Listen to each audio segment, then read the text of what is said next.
Mon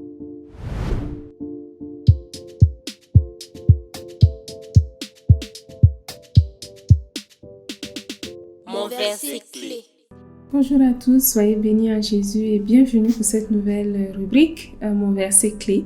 Et aujourd'hui, on va regarder encore, toujours dans le livre de Jean, un verset important qu'on a besoin d'assimiler pour progresser avec Jésus, pour mieux le connaître et développer notre relation avec le Père.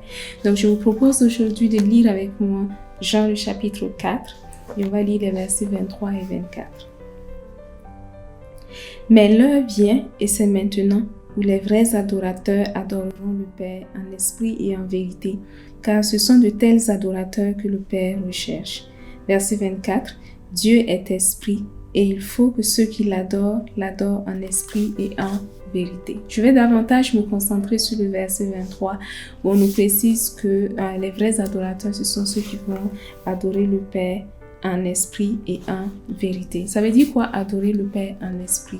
Il y a un verset très intéressant, en fait c'est une série de passages, mais un en particulier très intéressant dans Galates le chapitre 5, qui nous parle des œuvres de la chair et qui compare les œuvres de l'esprit avec les œuvres de la chair. Et on nous dit clairement dans ces passages-là que la chair a des désirs qui sont contraires à ceux de l'esprit. Donc l'opposé de l'esprit, c'est tout simplement la chair. Quand on dit adorer en esprit et en vérité, l'opposé de cela, où on ne va pas le faire correctement, c'est quand on va vouloir mettre la chair dans ses œuvres, quand on va vouloir mettre la chair dans l'adoration. Ça veut dire quoi, adorer dans la chair dans ce contexte-là? Adorer dans la chair, c'est tout simplement mettre la chair de l'avant dans notre relation avec Dieu. Par exemple, tout ce qui concerne l'Ancien Testament était bâti sur la chair, était bâti sur l'apparence, était bâti sur les œuvres. L'adoration que nous devons manifester vers le Père maintenant ne doit pas être bâtie sur la chair. Ce n'est pas parce qu'on est à genoux qu'on est en train d'adorer le Père. Ce n'est pas parce qu'on a apporté beaucoup de cadeaux, beaucoup de biens qu'on est en train d'adorer le Père. Ce n'est pas aussi parce que voilà, on est physiquement en train de montrer à tout le monde que on est vraiment à fond dans cette adoration, que l'adoration est de qualité. Notre adoration doit se passer en esprit.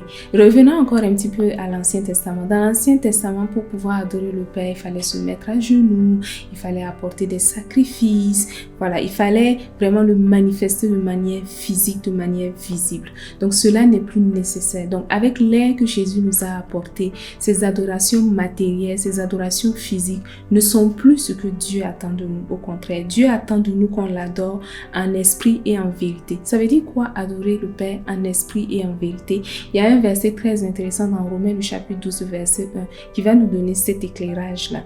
Donc le verset nous dit tout simplement: je vous exhorte donc, frères, par les compassions de Dieu, à offrir vos corps comme un sacrifice vivant, saint, agréable à Dieu, ce qui sera de votre part un culte raisonnable. Il y a plusieurs éléments qui sont intéressants dans ce verset, où on nous montre qu'on peut offrir nos corps comme un sacrifice vivant. D'abord, le sacrifice est vivant.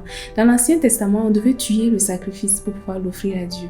Maintenant, dans la nouvelle ère dans laquelle nous sommes, le sacrifice que nous offrons est un sacrifice vivant. C'est un sacrifice qui est saint. C'est un sacrifice qui convient à Dieu. Et comment est-ce qu'on arrive à offrir un sacrifice vivant? Mais c'est parce qu'on laisse le Saint-Esprit nous donner la vie. Parce qu'on laisse le Saint-Esprit animer notre personne. On laisse le Saint-Esprit équiper notre personne. On laisse le Saint-Esprit nous remplir de qui il est.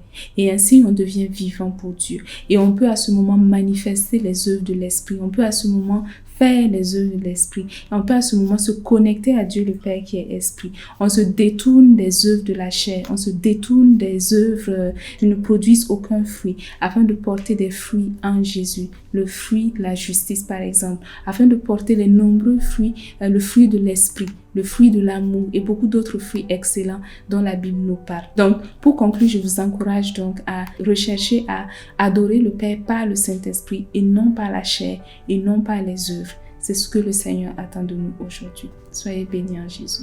Suivez-nous sur les réseaux sociaux, sur Facebook, Instagram, à l'adresse Jeunesse Foundation.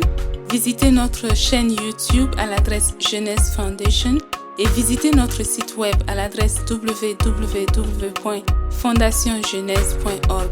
Nous y postons des ressources qui sont accessibles gratuitement, qui vous aideront à grandir dans votre relation avec Jésus.